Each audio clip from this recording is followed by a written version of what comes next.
Okay everybody, this is going to be a quick video showing you how to use your Apple TV with your iPads.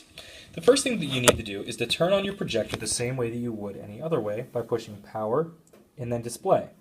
Once you've done this, you are then going to select PC. But this is where we have a little bit of a different step that we now need to show you. Now once you've done this, you will notice that your screen is blue, and that's because it is waiting for you to have something plugged in like your computer. So in order for this to actually work right, what you need to do is move over to your closet,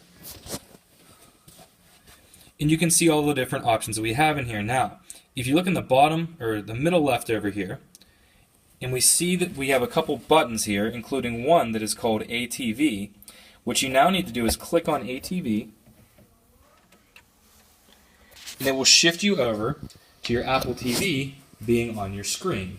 Now, it doesn't really show up with much right now because the screensaver is on, but that's what we have functioning here. Now let's look at how you can get your iPad to project to this TV screen. Okay, now that you've set up your Apple TV, you have the projector set correctly and it is now up there on the screen. How can you put what's on your iPad up onto that screen? Well, that's the next step here. So, as you look at your iPad, let's say you want to give an explanation of something that you're doing on your iPad. So, what we can do now is we swipe up from the very bottom of our iPad. You'll see we have a couple options here. What we are going to select is Airplay, and then it will give you a listing of all the computers, or excuse me, Apple TVs that are showing up. Now there will be many, they will be alphabetized here. Some don't show up all the time in case they haven't been restarted recently, which is the other reason that they might not show up quickly. However, I'll choose mine, which is Super Wilson. Now that I've done this, let's look back up at my screen.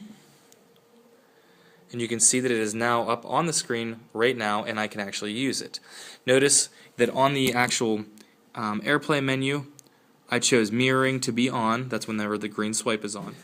So now if I swipe up on one, you can see that it's also doing it up on the screen. So the kids will be able to see everything that you're doing on here, and you can give them demonstrations or whatever else you may need to give them. Now, whenever you are done showing them this, I'll show you one more quick little thing here.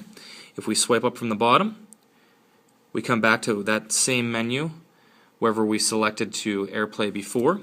You can see that one of the choices here says iPad. If we click on iPad, you will notice that our Apple TV is now back to the beginning menu, and you are now off of the Airplay. Something else to know as well, whenever you're using this Airplay menu down here, if you have multiple students who are trying to Airplay, it will be whoever the last one was. And one more little thing that you may be interested in, although it will make it a little bit inefficient for you in class, you can set a password on your Apple TV if you go into your settings and then Airplay. You can also come in here and you can go to security, and then you can require an on-screen code or password.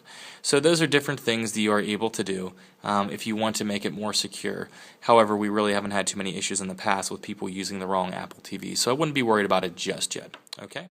So hopefully that was a helpful introduction on how to use your iPad to project content and videos from your iPad to your screen.